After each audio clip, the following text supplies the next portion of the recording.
Glória a Deus. Amém. Boa noite. Paz do Senhor para vocês. Vocês podem ficar tranquilos, que eu vou começar aqui, mas daqui a pouco eu chamo a Helena. Fiquem tranquilos. Aliás, nós trouxemos um livro que a Helena escreveu, Seja Feliz Hoje, o caminho do contentamento. Às vezes nós vivemos a vida pensando assim, eu vou ser feliz quando eu casar, quando eu tiver filhos, quando eu comprar o meu carro, quando eu reformar a minha casa, quando eu formar na faculdade. Sempre tem um quando, mas o Senhor quer que a gente viva feliz hoje. E na verdade a felicidade é um conceito que, para nós que conhecemos o Senhor, ele é diferente. Na verdade, o que a gente busca, o que a gente pode experimentar hoje é o contentamento. Então, seja feliz hoje, o caminho do contentamento. Aquele contentamento, como Paulo explica, em qualquer circunstância, eu posso estar contente com o que eu tenho e com o que eu não tenho, porque o Senhor é quem cuida de mim. Então, a despeito das adversidades, das dificuldades, dos problemas da nossa vida, do dia a dia e da nossa jornada, nós sabemos que podemos confiar em Deus e podemos ser felizes hoje. Helena dividiu um pouco sobre isso aqui nesse livro. No final dessa reunião, os irmãos ali da lojinha, você pode passar lá e adquirir o seu, vai nos abençoar também. Amém? Glória a Deus. Meus irmãos, eu sou o João Lúcio, da Helena. E eu sou a Helena do João Lúcio. Aleluia. E nós somos casados há 33 anos. Esse ano, com a graça do Senhor, em julho, dia 7 de julho, nós vamos completar 34 anos de casados. E é uma bênção, gente. O vinho, quando fica mais velho, quanto mais velho, melhor. Isso é verdade absoluta. E o Senhor nos agraciou com 4 filhos nessa jornada. Nós temos 4 filhos, 2 casais. A mais velha é a Clara, que esse ano faz 30 anos. Nós estamos um pouco assustados com isso, mas não significa que nós somos velhos, não. Nós somos só experientes, né? Começamos cedo. Clarinha faz 30 anos esse ano. O nosso segundo é o Miguel, que vai fazer 27 anos esse ano. Ele se casou já há 5 anos, casado com a Thaís. E em junho agora vai chegar o primeiro netinho, gente. Miguel e Thaís estão grávidos, em junho agora, se Deus quiser, chega o Tito para alegrar mais ainda a nossa casa. Temos o terceiro filho, que é o Arthur, que vai fazer 25 anos esse ano. O Arthur também já se casou, há 2 anos atrás ele se casou com a Ruth, e ainda não tem neném, mas estamos aguardando. E a nossa caçula é a Sofia, que vai fazer 22 anos agora em julho. Então não tem nenhuma criança mais em casa, né? Todos já estão adultos, vivendo suas vidas, graças a Deus. Agora os netinhos estão chegando para bagunçar tudo de novo. Glória a Deus por isso. E somos uma família absolutamente normal, comum, como a sua. Vivemos um casamento que passa por dificuldades, passa por circunstâncias que precisam ser ajustadas, acertos e erros, e vamos assim nos coordenando um ao outro, como a dinâmica que foi feito aqui, percebendo as dificuldades ali, percebendo as limitações um do outro, e cooperando e ajudando. E o casamento é isso daí. Não existe um modelo perfeito. O modelo perfeito para todas as coisas na nossa vida é sempre Jesus. E, aliás, o Senhor fala sobre casamento na palavra toda. Começou com o casamento, quando ele trouxe Eva para Adão, e vai terminar com um casamento nas bodas do Cordeiro, quando nós, como igreja, seremos a noiva que o Senhor Jesus aguarda. Então, casamento, família, é negócio de Deus, do princípio ao fim. Esse é o casamento perfeito. O nosso, aqui na terra, nós estamos fazendo o possível para refletir o caráter de Jesus na nossa vida. Mas o casamento é experimentar um pouquinho aqui no céu do que nos reserva o tempo com o Senhor, quando estivermos com Ele. Mas somos um casal que vive as situações que você também vive na sua casa, no seu casamento, com a sua família. Então, se você veio aqui com aquela expectativa, deixa eu ouvir o João e a Helena para ver o que esses caras têm para falar, porque seguramente eles têm um modelo perfeito para nos apresentar a partir das experiências deles. Vamos deixar essas expectativas de lado, porque só o Senhor é que pode suprir as nossas expectativas todas. O que nós estamos aqui é compartilhando com vocês as experiências que a gente foi adquirindo ao longo dessa jornada de quase 34 anos. E o Senhor tem nos dado o privilégio de compartilhar. Amém? Que as nossas experiências e aquilo que o Senhor tem nos ensinado possa ser uma bênção para a sua vida, para que vocês também reflitam, procurem melhorar e também sejam uma bênção na vida daqueles que convivem com vocês. As pessoas, quando olharem para a sua vida, para o seu casamento, para a sua casa, para a sua família, possam ver o milagre do Senhor agindo na sua vida e possam desejar experimentar aquilo que nós cremos que vocês já experimentam. Amém? Muito bem. Abra sua Bíblia, por favor, em Jeremias, no capítulo 18. Eu vou usar a versão NVT. Nós vamos ler Jeremias 18, do verso 1 ao 11. Um texto muito conhecido de todos nós, e hoje nós vamos absorver um pouquinho disso daí acerca à luz do casamento. Jeremias 18, a partir do primeiro versículo, diz o seguinte: O Senhor deu outra mensagem a Jeremias: Desça à casa do oleiro, e eu lhe falarei ali. Fui à casa do oleiro, e o encontrei trabalhando na roda.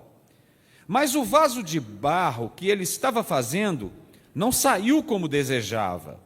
Por isso, ele amassou o barro e começou novamente. Então o Senhor me deu esta mensagem: Ó Israel, acaso não posso fazer com vocês o mesmo que o oleiro fez com o barro? Como o barro está nas mãos do oleiro, vocês estão em minhas mãos. Se eu anunciar que uma nação ou reino será arrancado, derrubado e destruído, mas essa nação abandonar seus maus caminhos, não a destruirei como havia planejado. E se eu anunciar que plantarei e edificarei uma nação ou reino, mas essa nação praticar o mal e não quiser me obedecer, não a abençoarei como havia declarado. Portanto, Jeremias, vá e proclame a todo o povo de Judá e aos habitantes de Jerusalém: Assim diz o Senhor, planejo calamidade para vocês, e não o bem. Por isso, cada um abandone seus maus caminhos e faça o que é certo. Pai, em nome de Jesus, esta é a Tua palavra e nós Te louvamos porque temos o privilégio de poder ler e meditar sobre ela.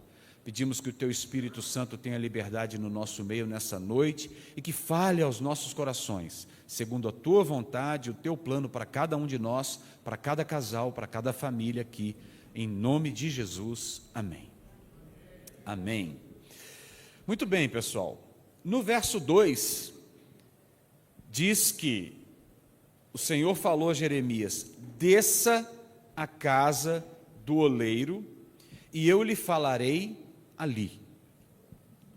Hoje nós vivemos dias em que as pessoas sabem de tudo um pouco, ou pelo menos dizem a todo tempo que são especialistas em todo e qualquer assunto. Não é verdade? Com o advento das redes sociais e a possibilidade de obtermos informações rapidamente sobre qualquer assunto, todo mundo se diz doutor em muitos assuntos, para não dizer todos os assuntos. E é difícil você conseguir estabelecer uma conversa com alguém que esteja realmente desprovido de informações e possa estar com o coração plenamente aberto para ouvir, entender, tentar aprender algo novo. Isso tudo demanda uma atitude de humildade, uma atitude de simplicidade, uma atitude de reconhecer que sempre alguém vai ter alguma coisa nova e diferente para poder te ensinar, e você pode aprender com essa pessoa. E às vezes, a postura hoje arrogante e com o pensamento de que, não, eu sei, eu conheço essas coisas, eu tenho informação, eu já sei sobre isso, dentro do casamento, ela vem como algo nocivo, destruidor, que impede que o casal fortaleça um com o outro, conheça um ao outro e aprenda como fazer o outro feliz a cada dia. Porque, na verdade, o objetivo nosso, quando a gente se casa, é fazer o outro feliz, não, em primeiro momento, buscar a nossa felicidade. Quando eu e a Helena nos casamos, essa foi a principal mensagem do pastor Márcio quando fez o nosso casamento. João, você vai estar se casando, você vai estar casando agora, não é para ser feliz, mas é para fazer Helena feliz. Helena, você está se casando não para ser feliz, mas para fazer o João feliz. E se os dois tiverem êxito nessa função, nesse objetivo, vai dar certo. Os dois vão experimentar felicidade e a plenitude do casamento. Mas para isso, é preciso a gente ter uma atitude de humildade. Ou seja, nós temos que, em vários momentos, nos permitirmos descer. Descer à casa do oleiro. E a casa do oleiro fala de que é necessário que haja mais algum trabalho ainda para que a obra seja completa. Então, desça à casa do oleiro e ali falarei contigo, ali eu lhe falarei. Às vezes a nossa arrogância, nosso orgulho, nosso sentimento de justiça própria nos impede de descermos. E se não descermos, não vamos ouvir o que o Senhor tem para nos falar ali. Então, às vezes, nós precisamos depor as nossas armas de defesa contra o nosso próprio cônjuge, contra a nossa esposa, contra o nosso marido, e nos permitir descer para ouvir o Senhor nos falar ali, na casa do oleiro. Descer significa vir de cima para baixo, diminuir, se humilhar ou se submeter. Então, o primeiro convite que o Senhor faz a Jeremias e hoje faz para você como marido e como esposa é: desça, vem aqui na casa do oleiro. Eu quero te falar algo, mas você precisa abrir mão de alguma coisa, você precisa vir de cima, de onde talvez você pensa que está, para poder aprender de mim. Desça à casa do oleiro, e ali eu falarei contigo. Quem quer ouvir o Senhor?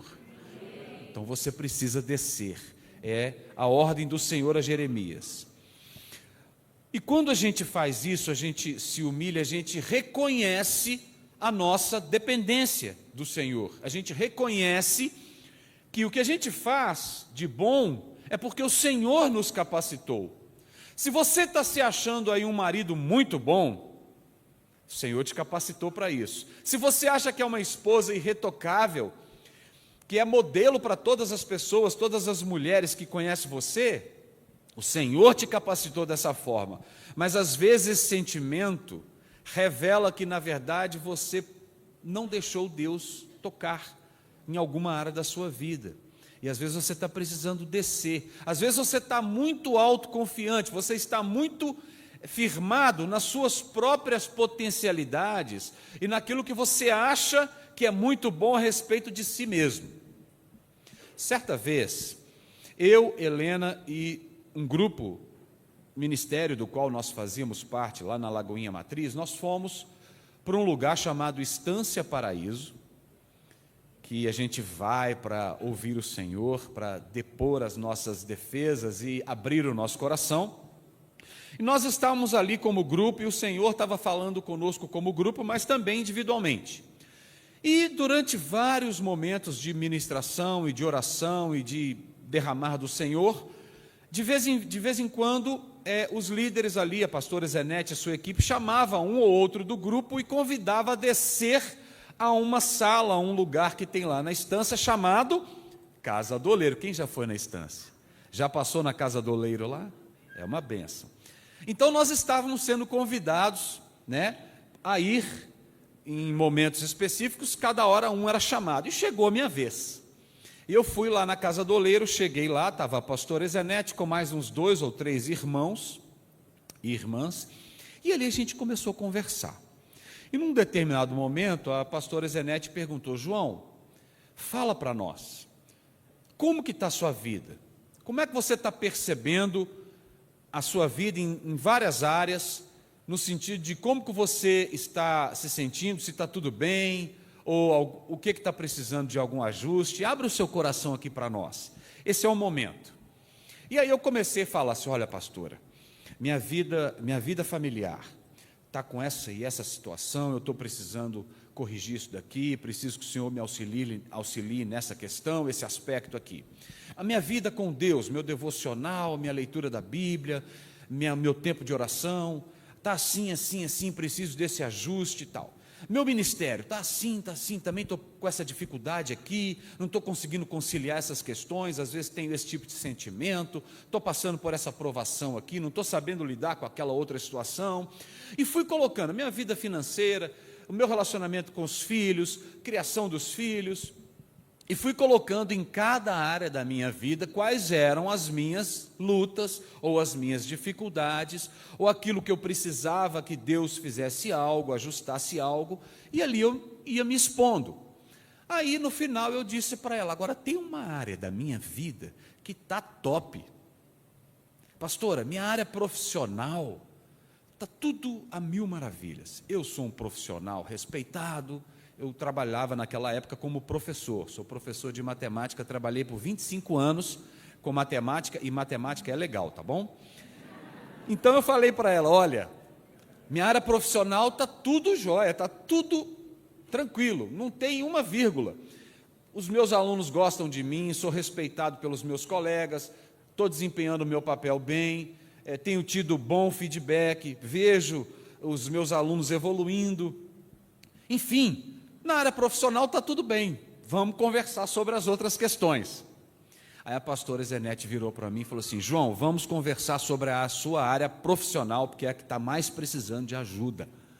Eu falei assim: mas como é? Eu estou te dizendo exatamente o contrário. Eu falei assim: pois é, essa é a área em que você absolutamente não está dependendo de Deus. Você está absolutamente confiado na sua capacidade, no talento que Deus te deu, na sua formação, nas boas experiências. Então você está muito seguro de que você não precisa de Deus nessa área. Então é a pior área da sua vida hoje. Desce aqui, vamos conversar sobre isso. Então às vezes, gente, nós vivemos momentos de alegria, momentos de bom retorno, momentos de bons resultados, momentos de bom feedback, de um tempo sem tempestades, sem dificuldades em alguma área da nossa vida, e nós corremos o risco de pensar que está tudo bem e que por estar tudo bem, nós não dependemos mais de Deus. E nós começamos a confiar na nossa própria capacidade ou na nossa própria condição. E aí nós começamos a errar, nós começamos a produzir algo que não é aquilo que o Senhor tem, porque na nossa própria capacidade a gente vai pisar na bola. Nós não podemos deixar de depender de Deus. Então, reflita sobre a sua conduta e o seu comportamento hoje como marido, como esposa, como pais, como casal, como representantes e líderes de uma família, de um núcleo familiar. Às vezes você tem ministério envolvendo famílias. Se você está se achando muito bom e muito autossuficiente, você está precisando descer à casa do oleiro, porque ali o Senhor vai te falar, para te mostrar alguma coisa que na verdade você está com o foco no lugar errado, na sua própria capacidade. O seu foco tem que voltar para o Senhor. Estar tudo bem não é um mau sinal. O mau sinal é você pensar que se está tudo bem é porque você é bom demais, então você não precisa mais de Deus. Esse é o que é o grande problema.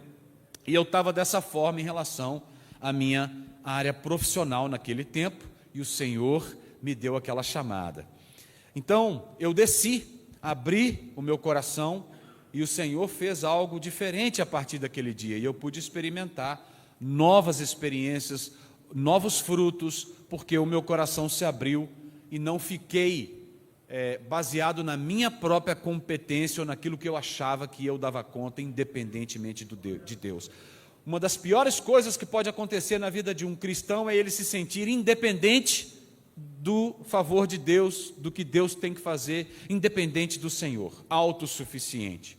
Isso é um problema gravíssimo, e às vezes isso aparece no relacionamento de casais, e é algo que você deve parar, refletir e corrigir, porque isso pode trazer problemas na sua vida como marido, como mulher, ou na sua vida como pai, enfim, no seu ambiente familiar.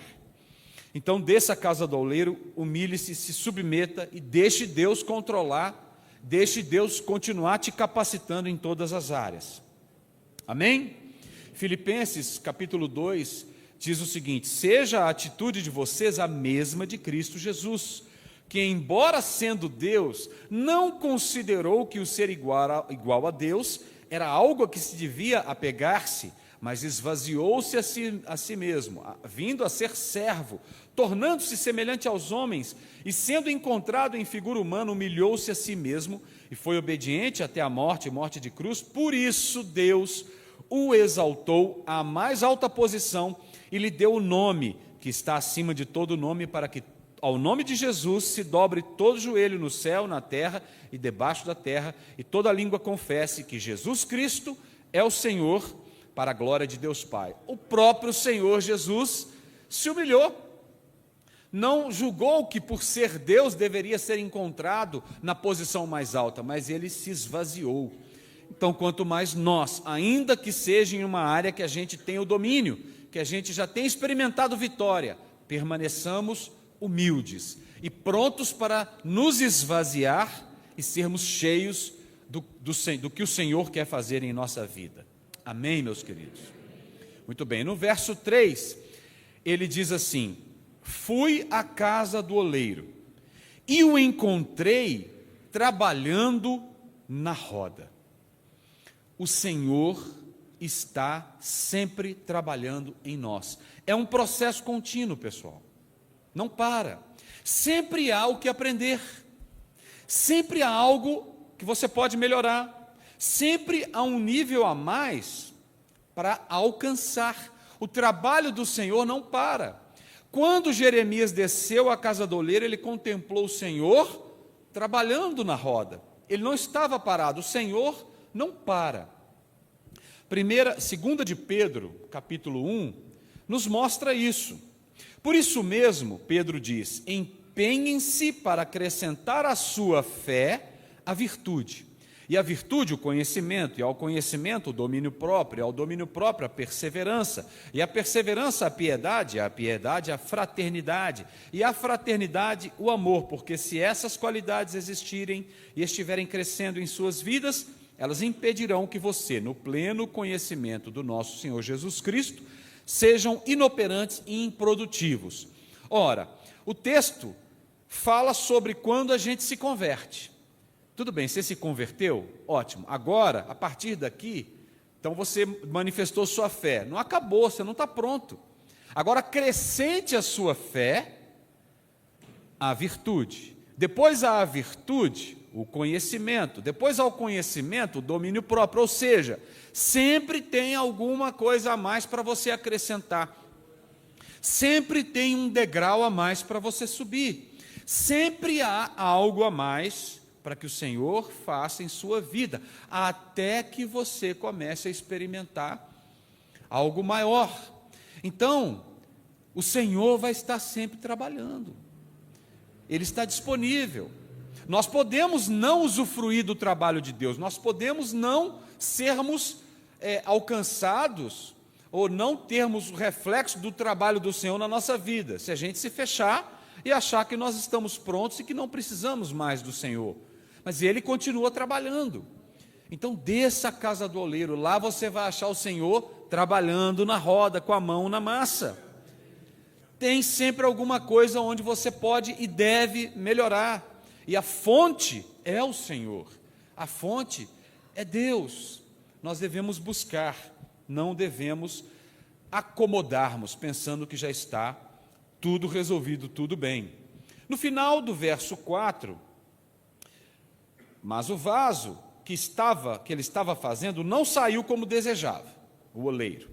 Por isso, ele, o Senhor, amassou o barro e começou novamente. Olha, ele amassou o barro e começou novamente, por quê? Porque ele percebeu que alguma coisa não estava boa. Ele percebeu que o que ele estava fazendo não saiu da forma como ele queria. Então, o Senhor mudou de ideia. Deixa eu desfazer isso daqui e eu vou refazer. E, aliás, é isso que ele usa como exemplo para dizer para Jeremias o que ele deveria falar para Judá e para Jerusalém e para o povo de Israel. Será que eu, como Deus, não posso também fazer como o oleiro fez ao barro? Percebeu que alguma coisa não saiu conforme o que estava planejado? Eu vou desfazer e fazer novamente. Pensa no Senhor dizendo para você: olha, eu planejei isso para você, mas você tomou essa decisão, aconteceu essa circunstância e a coisa não saiu conforme eu planejei. Vocês se casaram, fizeram votos. E aí, quando começou o casamento, porque eles não saem do altar e já experimentam viveram felizes para sempre, né? Depois que a gente diz o sim, coloca a nossa palavra, empenha a nossa honra e vamos para casa, aí que a coisa começa. E aí a gente vê que tem muito parafuso para ser acertado, muita aresta para ser aparada. São duas pessoas diferentes que foram criadas por pais diferentes e agora estão se unindo numa só carne, constituindo uma nova família. A caminhada está começando. Então, os ajustes vão aparecer. Talvez vocês tenham que parar e refazer alguma coisa. Talvez o Senhor vai dizer para vocês, como marido e mulher, e mesmo que vocês já tenham 33, 34 anos ou mais até de casados, mesmo que já sejam avós, mesmo que já sejam aqueles irmãos que estão aconselhando os mais novos, o Senhor sempre pode parar e dizer: vamos refazer isso daqui? Tem alguma coisa para corrigir aqui? Talvez eu vou ter que dar uma quebrada nesse barro, e dói. Você parar e alguém chegar e te amassar e desfazer algo que você construiu já, é um desconforto, não é verdade? Mas se o Senhor não fizer isso, o vaso não vai ficar pronto. O vaso não vai ficar daquela forma que ele precisa ficar para cumprir o papel dele, de ser cheio de algo que ele vai depois transbordar. E, aliás, não é só isso. Às vezes o Senhor tem que pôr a mão, amassar o barro e refazer, como está ilustrado aqui no texto. Mas o processo de produção do barro e do vaso já é um processo de muito trabalhar. O processo de preparação do barro para depois amoldar e ele chegar no final, depois de ter passado pelo forno, e tal vaso pronto, preparado para o seu uso, é um processo delicado, é um processo doloroso, é um processo de muitas indas e vindas, de muito amassar e reamassar, de muito fazer e refazer. E a Helena teve uma experiência, alguns anos atrás, que ela é das artes, e ela foi fazer um curso de modelagem, escultura, e ela teve um curso com alguém que trabalhava com o barro. E durante o curso, ela aprendeu como fazer, e ela viu o processo para se chegar no momento certo de se usar a massa para que o vaso possa ser moldado. Aqui nós vimos que nesse processo as coisas podem ser desfeitas e refeitas, e o Senhor tem que amassar tudo para refazer. Mas até chegar nesse ponto, é um processo de muita dificuldade. E no processo que ela foi aprendendo, ela viu como isso às vezes é doloroso. E como nós temos que ter paciência. E como que nós temos que ser resilientes. E como que nós temos que permitir que o Senhor trabalhe em nós. E muitas vezes isso significa abrir mão de algo e sofrer algo. Sofrer algum dano. Deixar que o Senhor faça uma correção, ou que o Senhor cutuque alguma área da sua vida, alguma coisa que precisa de ser tirado, alguma impureza. E se não for feito, quando for levado a altas temperaturas, o vaso pode explodir. A coisa pode quebrar de uma maneira irreversível. E Helena vai trazer essa experiência aqui, e vai contar algumas coisas que ela aprendeu, trazendo para a realidade agora do relacionamento marido e mulher. focado nessas experiências que ela aprendeu lá de como que o oleiro trabalha para que o vaso fique pronto. Vamos ouvir. A paz do Senhor, queridos. Quando eu estava fazendo esse curso, a professora comprou a argila e trouxe a argila para a turma. Então, nós éramos uma turma de mais ou menos 20 pessoas, e cada um estava trabalhando numa mesa, e ela pediu para a gente levar aquele rolo que parece rolo de pastel, para abrir massa de pão, de pastel, e cada um estava trabalhando na mesa, e cada um tinha esse rolo, um estilete ou uma faquinha, um material cortante, e a massa. E ela falou assim, vocês vão começar abrindo a massa. E aí a gente começou a abrir a massa. Abre o máximo que você puder, abrimos. Agora você vai passar a lâmina na vertical, em toda a massa. E você vai passar a lâmina o mais próximo possível, um talho do outro talho. Você vai passar o mais rente possível. À medida que vocês forem fazendo isso, vocês vão encontrando algumas pedrinhas na massa. Então, você tem que tirar a pedrinha. Remove a pedrinha e vai colocando aí do lado. Depois que você acabar de fazer todo esse processo na vertical, você vai repetir na horizontal. E nós começamos a trabalhar na massa. E, gente, foi algo muito cansativo. A gente talhando a massa e tal, e de vez em quando a própria pedrinha saltava, ou você escutava o barulhinho dela em atrito com a lâmina, e você olhando para a massa assim, não parecia que tinha pedrinha. Mas as pedrinhas eram bem pequeninas e transparentes. Então, não dava para você percebê-las instantaneamente. Mas, à medida que a gente ia trabalhando, o montinho de pedrinhas ia se acumulando. E eu estava muito cansada já, porque é um trabalho exaustivo. E ela falou, você tem que tomar cuidado, não pode ficar nenhuma pedrinha. Tiramos tudo. Quando nós pensamos, acabou. Eu falei, acabei, professora. Ai, finalmente, meu braço já estava doendo. Ela falou assim, agora vira a massa e faz tudo de novo. Aí eu falei, não, pelo amor de Deus, professora. Já estou com o braço doendo, meu ombro já está doendo. Você vai fazer exatamente isso, Helena. Já tirei as pedrinhas todas. Não tem mais pedra para tirar, não. Ela falou assim, você vai ver. E aí eu recomecei o processo. E, gente, pasmem, tinha muito mais pedrinha. Ficou aquele montinho do lado assim. E a professora explicou, se vocês não tirarem todas as pedras, uma única pedrinha pode destruir a peça depois que ela estiver pronta e for em alta temperatura. Então, você vai trabalhar a massa, depois você vai fazer a peça que você quer fazer. E quando essa peça for para o forno, se ela tiver uma pedrinha, essa pedrinha pode provocar uma rachadura, uma trinca, e pode danificar a sua peça. Acabou o seu trabalho. E aí, eu pensando naquilo, e naquele período que eu estava vivendo isso, Deus estava trabalhando muito na minha vida, tirando pedrinhas. Pedrinhas que eu não percebia que estavam lá, mas que estavam.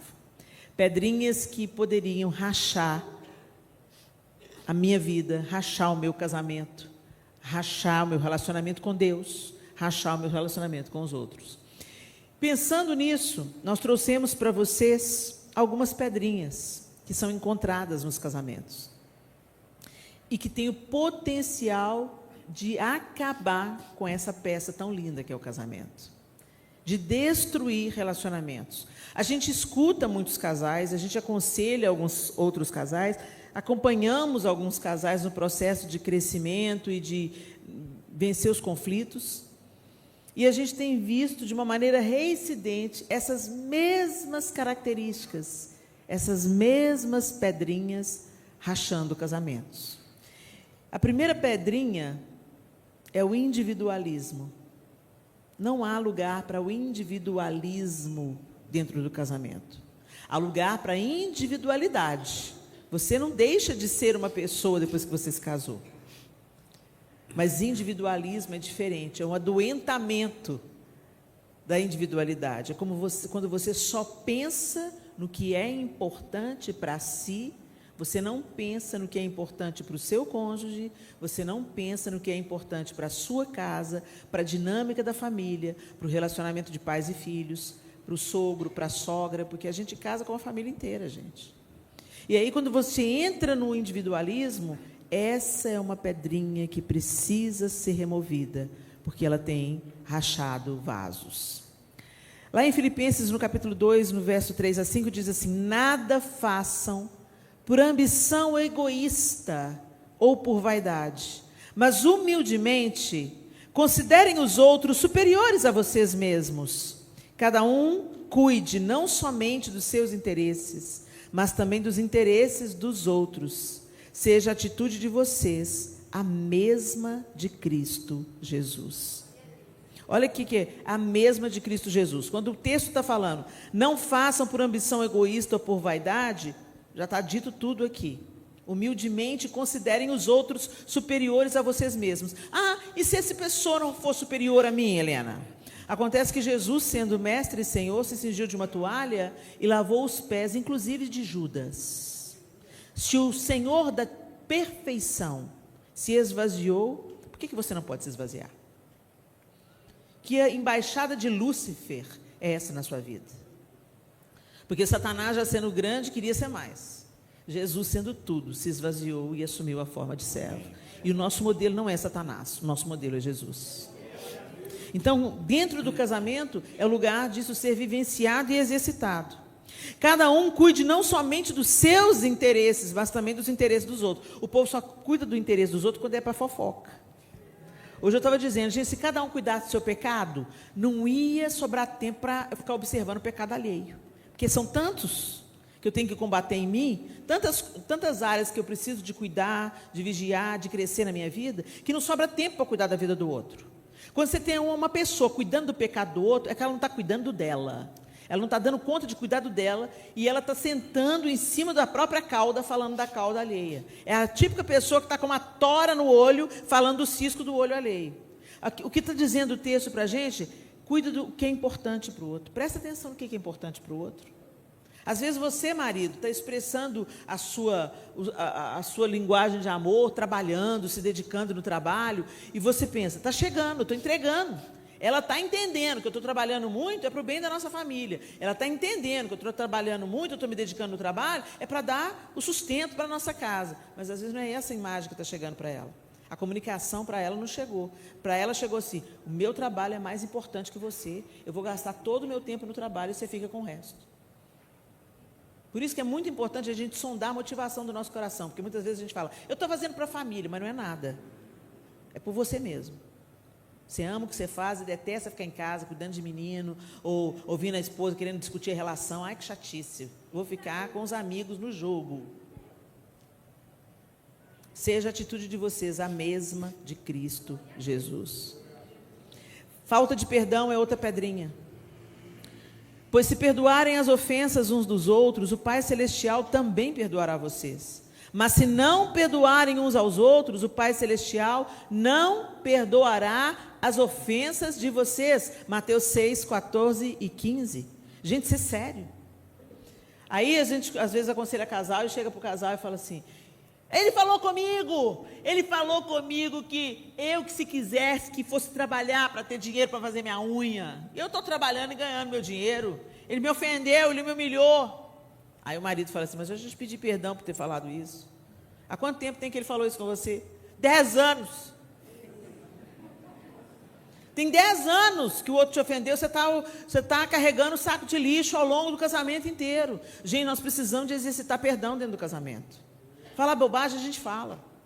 Está com a cabeça cheia, fala, mas reconheça o seu erro, peça perdão. Primeira coisa, aprende a pedir perdão. Pisou na bola? Pede perdão. Primeiro que você não é perfeito. E se você não pedir perdão, isso está deixando muito claro que a estrutura de orgulho está prevalecendo na sua vida. E Deus resiste ao soberbo, mas aos humildes Ele concede a sua graça. E uma coisa boa também é quando a gente pede, como pais, perdão por alguma falha que a gente cometeu, a gente pede perdão aos filhos. Às vezes a gente pensa assim, puxa vida, eu como pai, como mãe, vou pedir perdão para o meu filho? Vou perder minha autoridade? Engano, muito pelo contrário. Quando os filhos ouvem pais reconhecendo que falharam em alguma área e pedindo perdão, a leitura que eles fazem é, meu pai, minha mãe cuidam de mim, mas sabem reconhecer quando eles falham.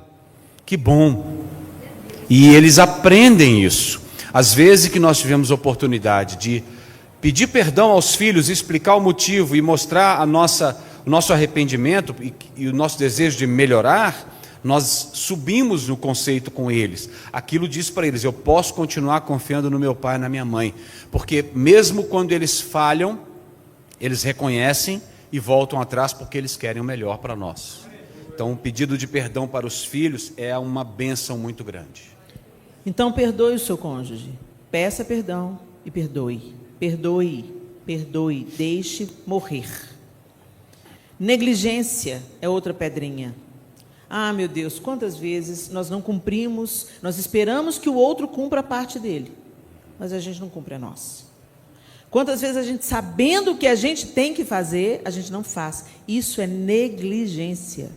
E a pessoa que muito comumente é negligenciada dentro de um casamento, na família, é o que mais acontece. Às vezes você presta muita atenção no que você está fazendo na sua empresa, para o seu patrão, até na igreja, no serviço na igreja. Você é atento, você é dedicado, mas às vezes negligente dentro de casa. Negligente com as suas funções de esposa, negligente com a casa, negligente com os filhos, negligente com a provisão, negligente com as questões financeiras. Então, vamos sondar aí a área que está a negligência, aquilo que a gente precisa fazer, a gente sabe que é o correto, mas muitas vezes a gente não se posiciona e negligencia o outro, inclusive na área sexual, gente. Inclusive na área sexual, e agora eu me dirijo especialmente às mulheres, porque nós não temos, às vezes, a mesma vibe do que os homens têm. Na nossa maioria, sempre tem uma mulher aí pegando fogo. Mas, glória a Deus por isso, isso não é um defeito, isso é uma bênção. Mas, às vezes, nós mulheres precisamos de um pouco mais de estímulo, e dependendo do que rolou no nosso dia, vai afetar a nossa noite. E muitas vezes nós somos negligentes ou fazemos do sexo arma de barganha. Gente, quem faz isso é prostituta. Quem troca sexo por algum benefício, isso é prostituição. Então, vamos tomar cuidado com isso aí, tá bom? O que a Bíblia fala, né? Em Provérbios 3, 27, 28 diz assim: quanto for possível, não deixe de fazer o bem a quem dele precisa. Não diga ao seu próximo: volte amanhã e eu darei algo a você. Se pode ajudá-lo hoje. Palavra de Deus. Mais uma pedrinha: falta de comunicação. É aquela história que eu acabei de falar. O que você fala nem sempre significa que está sendo entregue, que o outro está entendendo. Ah, mas eu sou responsável por aquilo que eu falo, não por aquilo que o outro entende. Não quando esse outro é seu cônjuge, não quando esse outro é sua mulher, não quando esse outro é uma só carne com você. A gente tem que fazer tudo para checar. Você entendeu o que eu estou dizendo? Ah, não. Aí o outro fala: não, você está dizendo isso? Não, não é isso que eu estou dizendo. Você entendeu errado. Deixa eu corrigir. Deixa eu comunicar aqui. Sabe, gente, saber ouvir e saber falar. Escolhe as palavras para falar e ouve de verdade. Depõe as armas. Escuta. A gente hoje já vem para uma conversa, o outro está falando, você não está ouvindo o outro. Você não está se colocando no lugar do outro. Você não está tentando capturar o que ele realmente quer te dizer. Você já está montando um argumento para reagir a ele e vencer a discussão. Os dois já perderam. O casamento não ganha assim. Gente, casamento não é um jogo de tênis, onde um está tentando derrotar o outro. Casamento é jogo de frescobol. No frescobol você joga a bola boa para o outro pegar. E o outro vai devolver a bola com você, torcendo para você. E quanto mais tempo a bola flutua no ar, mais os dois ficam felizes. O casamento é jogo de frescobol. A gente tem que parar de querer ganhar a discussão. Tem que ganhar o casal. Tem que ganhar a vontade do Senhor, o propósito do Senhor. A família ganha quando os dois estabelecem uma boa comunicação. Lá em Efésios 4, 29 e 31 diz: nenhuma palavra torpe saia da boca de vocês. Gente, presta atenção no que vocês estão falando. Palavra depois que sai, não dá para você recolher. Violência verbal, não. Imagina se o Senhor fala com você: não te aguento mais, sua mocreia, seu horroroso, seu mocorongo, seu preguiçoso. É assim que o Senhor trata a sua igreja? Não. É assim que a igreja fala com o Senhor? Não. Não saia palavra torpe da boca de vocês, mas apenas a que for útil para edificar os outros conforme a necessidade, para que conceda graça aos que a ouvem. Livrem-se de toda amargura, indignação e ira, gritaria e calúnia, bem como de toda maldade. Ô, gente, se a gente fosse crente dentro de casa, o casamento da gente ia ser muito melhor. Ser uma bênção na igreja é fácil. Seja uma bênção para o seu cônjuge. Se você conseguir ser crente para sua mulher, se você conseguir ser crente para o seu marido, você é crente em qualquer lugar. Sobre comunicação, só um pitacozinho aqui, para tentar ajudar as irmãs a comunicar-se com os maridos.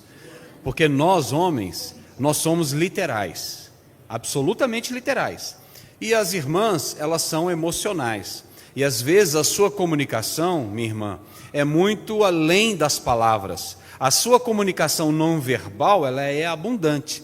Vocês dão olhares, franzem testas, dão aquele tom na palavra, a maneira de falar. Às vezes a palavra significa algo, mas o tom que você dá quer dizer exatamente outra coisa. E quero te falar, o seu marido, ele não tem esse entendimento, e nem bola de cristal. Ele não entende a linguagem corporal feminina, pelo menos no início. Os mais experientes aí, que já passaram um tempo estudando, batalhando e tentando compreender, talvez tenham mais experiência. Mas vocês que estão no início do casamento, ajude seu marido. No início, pelo menos, seja literal com o que você quer. Quando você disser que quer, que seja de fato, não dê indireta, porque ele não vai pescar, ele vai ficar vendidaço. Então dá uma força no início, que com o tempo ele vai começando a entender a sua linguagem não verbal. Mais uma pedrinha é o descontrole financeiro. Meu Deus, quantos casamentos sofrem com essa pedrinha? Quantos casamentos terminam por causa de descontrole financeiro? Lá em Provérbios 21:5, qual é o conselho da palavra de Deus?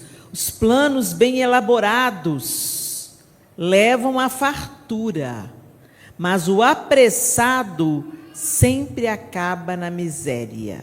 Olha isso, gente. Vamos fazer planejamento.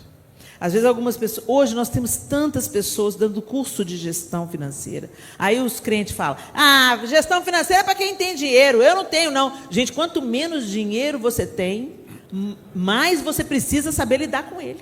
Exato. Mais você precisa saber onde investir, quanto economizar, como fazer render, onde, de repente, conseguir uma renda extra, não ter só uma fonte de ganhos, sabe? Diversificar, não se acomodar à atual situação, mas buscar outras alternativas para você ganhar, pelo menos, compatível com aquilo que você gasta, diminuir gastos, sanar dívidas, não se endividar novamente. Gente, são preceitos fundamentais. A ninguém deveis nada, a não ser o amor.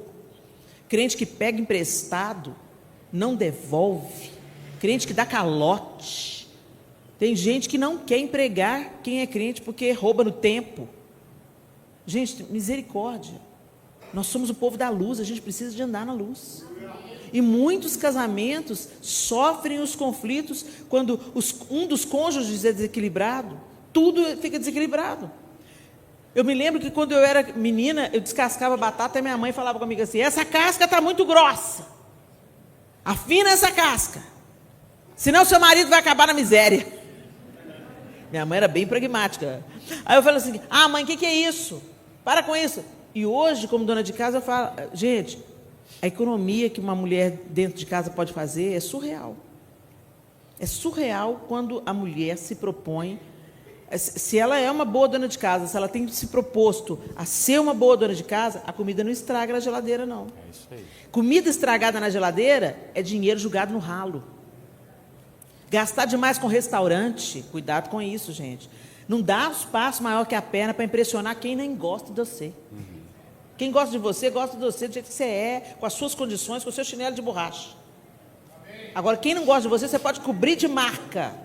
Entendeu? Só vai ficar perto de você por estar interessado em alguma coisa e levar alguma vantagem. Quem gosta mesmo de você, não gosta apenas daquilo que você pode oferecer. Gosta de você como um todo.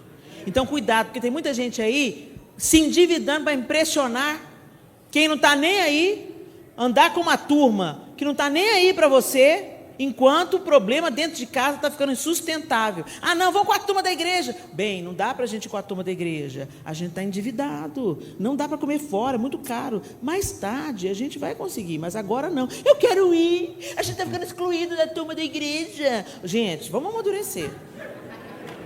Tá? Vamos amadurecer em nome de Jesus, tá bom? Faz um junta-panela lá na sua casa, quer incluir a turma da igreja? Vamos fazer um junta-panela, você traz isso, outro traz aquilo, faz a festa dos crentes. Agora, não vai dando passo maior do que a sua perna, não. Entendeu? E aqui o texto deixou, os planos bem elaborados levam a fartura. Se você consegue economizar hoje, amanhã você vai ter uma situação diferente. Amém. Ok? Outra pedrinha, abuso verbal, emocional e físico.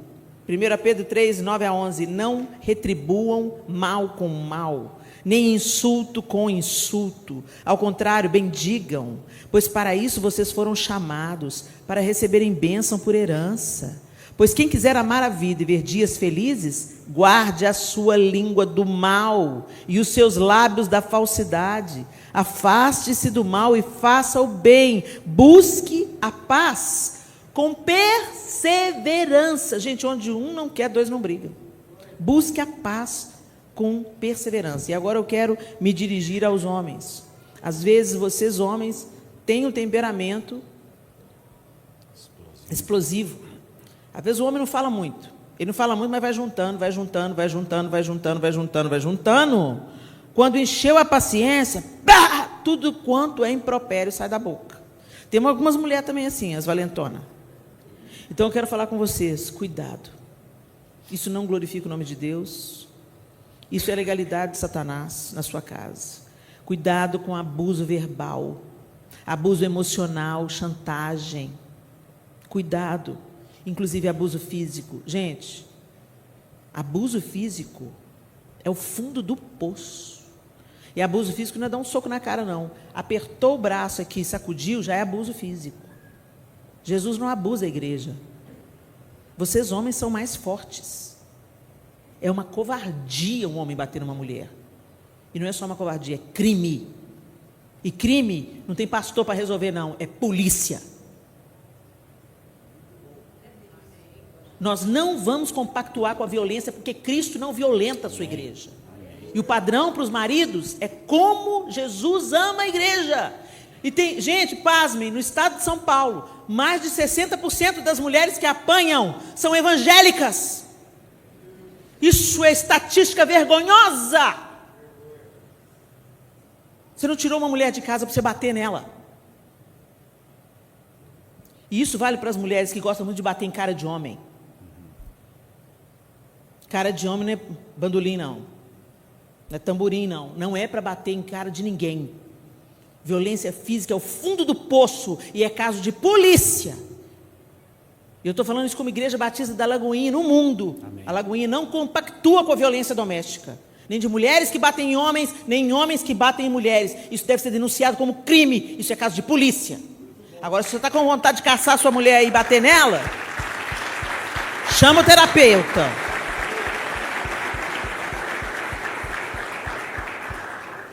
Agora, o abuso físico muitas vezes vem como resultado de uma palavra sem limite. Eu ofendo,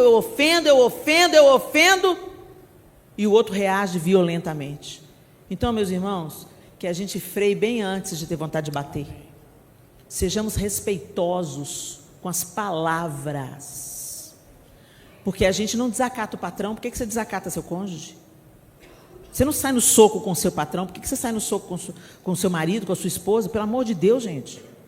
É o fim da picada isso. Inadmissível. Inadmissível. Inadmissível. Isso tem que ser denunciado como crime. Em nome de Jesus. Impureza sexual. Adultério. Mas o homem que comete adultério não tem juízo. Todo aquele que assim procede, a si mesmo se destrói. Sofrerá ferimentos e vergonha, e a sua humilhação jamais se apagará. Provérbios 6, 32, 33. A gente já viu o que o adultério causa. 10 minutos de prazer para uma vida de miséria. Quantos casamentos desfeitos pelo adultério, quantos filhos traumatizados pelo adultério. Quanta miséria. Inclusive, a miséria financeira é companheira inseparável do adultério. Então, em nome de Jesus, gente, isso aqui está óbvio. Bebe da água da sua cisterna. Não dê oportunidades para o adultério. O adultério não começa na cama. O adultério começa assim: nossa, cortou o cabelo? Que linda. Guarde os seus elogios, homem, para a sua mulher. É isso aí. Você não vai elogiar a mulher de ninguém. Elogia a sua. Ah, mas ela está bonita. A irmã está bonita. Então fica caladinho para Jesus te dar vitória. Mas não tem nenhum problema. Você que pensa que não. Você que pensa que não. Da mesma forma que vocês, homens, são levados por aquilo que vem, nós, mulheres, somos levados por aquilo que escutamos. E você, mulher, ah, mas você está linda. Meu marido fala a mesma coisa. Corta o mal pela raiz. Começa com uma conexão, um elogio aqui, outro elogio aqui, uma conexão emocional. Aí você está contando coisas que você tinha que contar para o seu cônjuge, para outra mulher, para outro homem.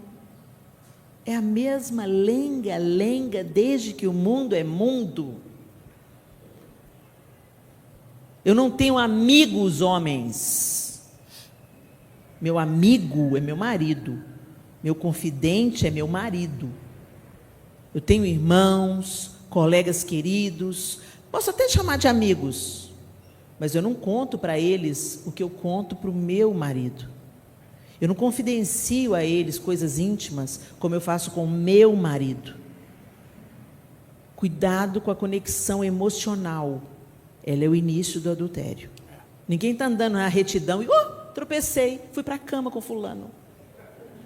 Isso não acontece, gente. É a mesma lenga-lenga. Então, homens, não elogiem outra mulher que não seja a sua.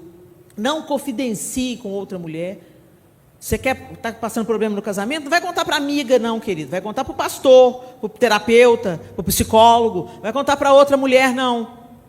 Ok, gente? Vocês estão comigo aqui na mesma página?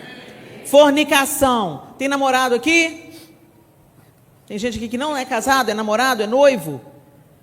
Vigia na vida, esses dois. Fornicação continua sendo pecado, tá, gente? Deus reservou o sexo para a proteção do casamento. A vontade de Deus é que vocês sejam santificados. Abstenham-se da imoralidade sexual. Cada um saiba controlar o seu próprio corpo de maneira santa e honrosa, não dominado pela paixão e desejos desenfreados, como os pagãos que desconhecem a Deus. Nesse assunto, ninguém prejudique seu irmão, nem dele se aproveite. O Senhor castigará todas essas práticas, como já dissemos e asseguramos, porque Deus não nos chamou para a impureza, mas para a santidade. 1 Tessalonicenses 4, 3-7. Está claro aqui. Vamos desfrutar das coisas no devido tempo. Ah, Helena, pois é, mas nós comemos a sobremesa antes do jantar. Nós transamos antes do casamento. Já pediram perdão? Porque casamento não santifica pecado, não, tá, gente? Não é porque você casou que o pecado foi perdoado. Tem que haver o arrependimento. Tem que haver o arrependimento diante de Deus, o pedido de pecado, porque muita coisa entra para a próxima geração, porque crianças são concebidas no ambiente sexual de pecado. Ah, mas não acredito nisso. Você é livre para acreditar no que você quiser. Mas deixa eu te dizer uma coisa. Tem muita coisa estranha acontecendo nessa geração. E muitos dessa geração foram gerados num leito impuro. Por isso que a Bíblia fala, seja o seu leito sem mácula. Casamento não purifica pecado. O que purifica pecado é o sangue de Jesus. Denuncie o seu pecado diante da cruz de Cristo, peça perdão, se arrependa do seu pecado, para que essa brecha seja fechada na sua vida, na sua casa. Porque Satanás já trabalha na ilegalidade, muito mais quando ele tem legalidade. Então vigia na vida. Prostituição. O casamento deve ser honrado por todos, o leito conjugal conservado puro, pois Deus julgará os imorais e os adúlteros. Homossexualidade, bestialidade. Não se deite com um homem como quem se deita com uma mulher. É repugnante. Não tenha relações sexuais com um animal, contaminando-se com ele.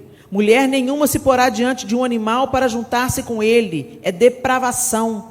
Não se contaminem com nenhuma dessas coisas, porque assim se contaminaram as nações que vou expulsar da presença de vocês. Levítico 18, 22, 24. Não tem nada novo sob o céu.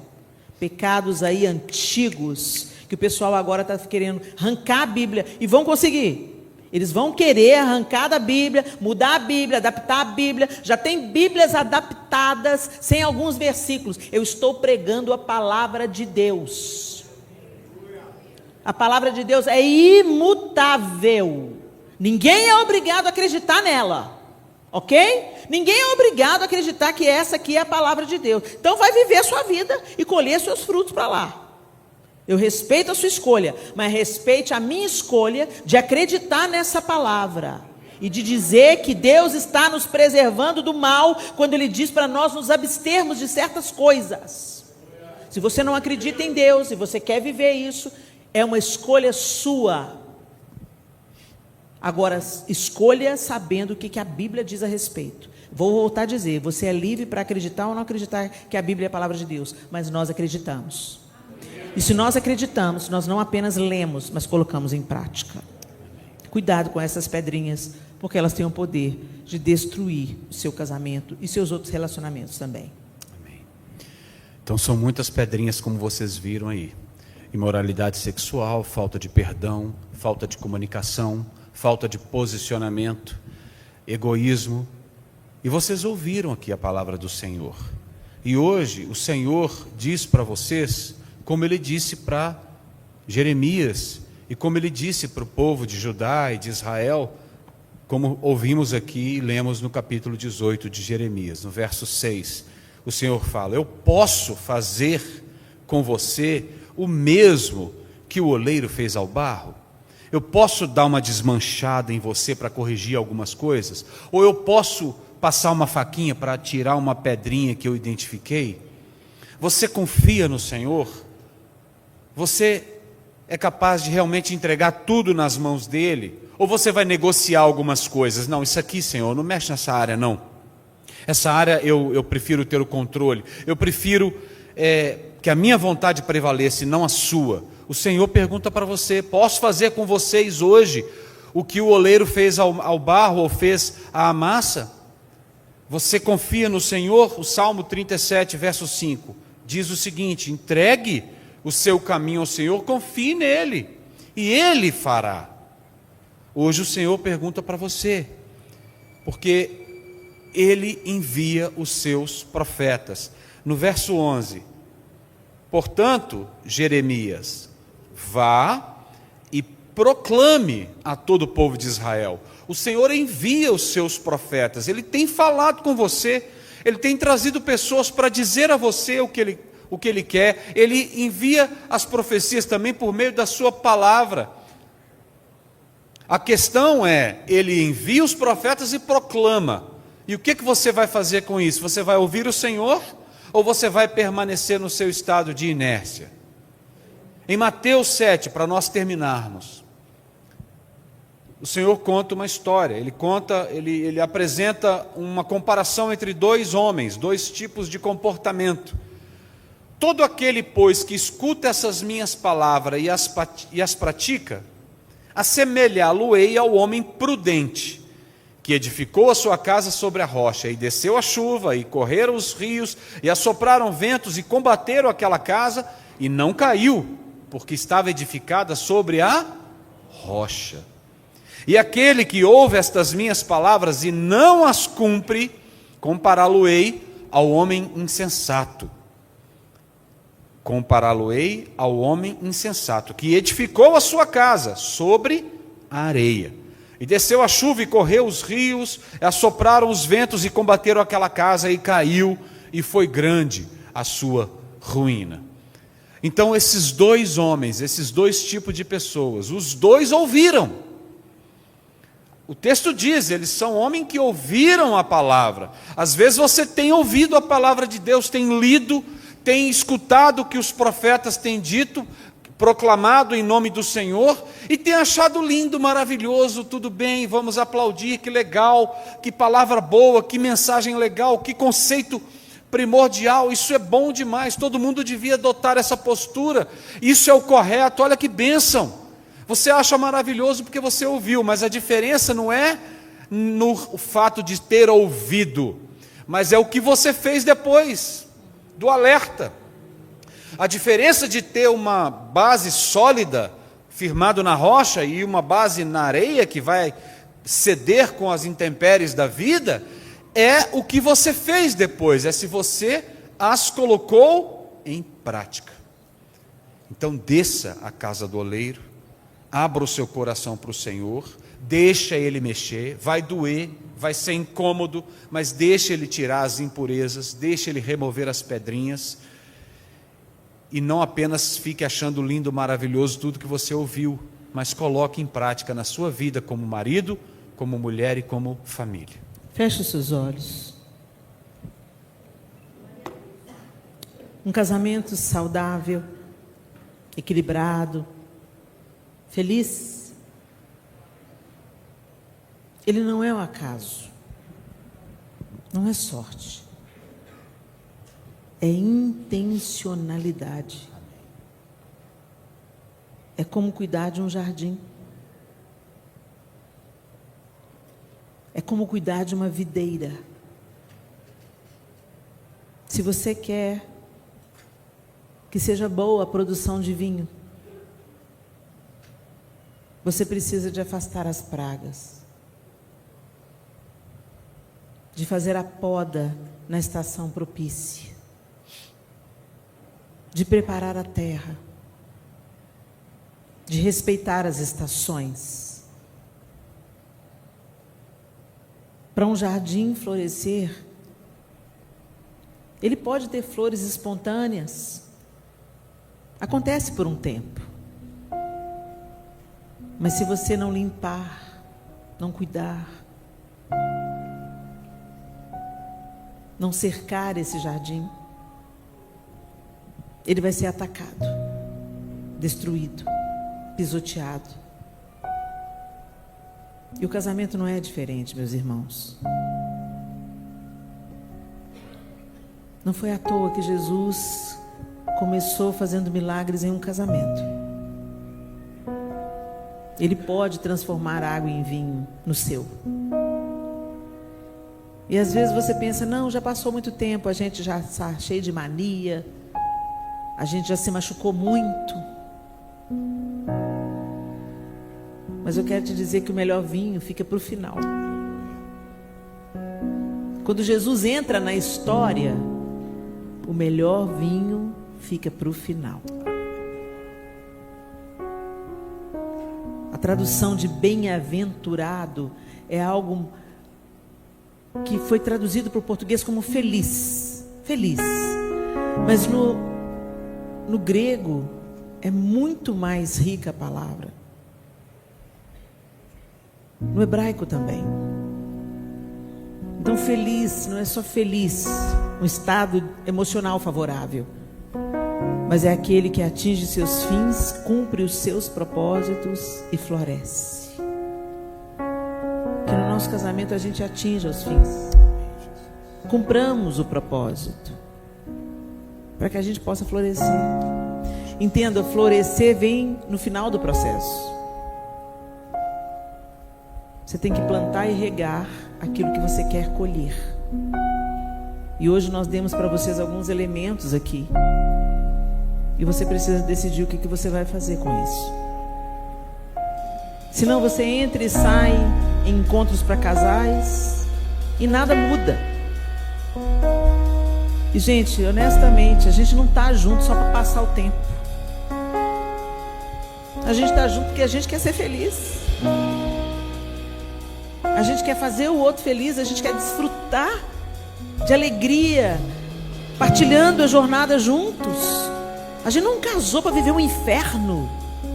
A gente não casou para viver numa casa em conflito, para a gente querer fugir de casa. Não, a gente casou para querer voltar para casa. A gente casou para desfrutar da companhia uns dos outros. Mas quantas pedrinhas tem sabotado? Talvez você nessa noite tenha identificado alguma pedrinha. Está aí no seu relacionamento, trincando a peça, estragando. Um vaso trincado, ele não retém nada. Tudo que entra, sai. E o Senhor precisa de refazer esse vaso, tirar as pedrinhas. E você precisa deixar o olheiro fazer isso. Que assim como Deus usou o exemplo do oleiro para ensinar, para ser didático com Jeremias, que esse exemplo também nos ensine hoje. Que a gente desça a casa do oleiro e observe como o oleiro trabalha e como Deus quer trabalhar em cada um de nós. Ore pelo seu cônjuge agora. Tome a mão aí do seu cônjuge, da sua esposa, e ore juntos. Vamos orar juntos, vamos orar uns pelos outros.